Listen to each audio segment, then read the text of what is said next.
বেলে ওড়াও নই, আমি হলাম সেই সাপ যে গর্ত থেকে ছোট ছোট ইঁদুর বার করে আনে।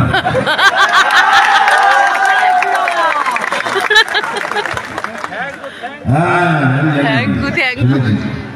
মারবো এখানে এরা ঘুরে ওই একটু আমার নদী বন্ধা আছে চিমটি কাটবো এখানে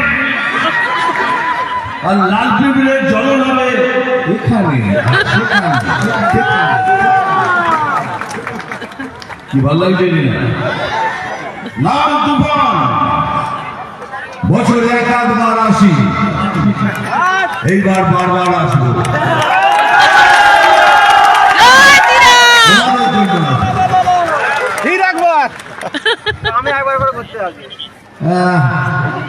হিন্দি ডায়লগ মনে হচ্ছে না, হিন্দি ডায়লগ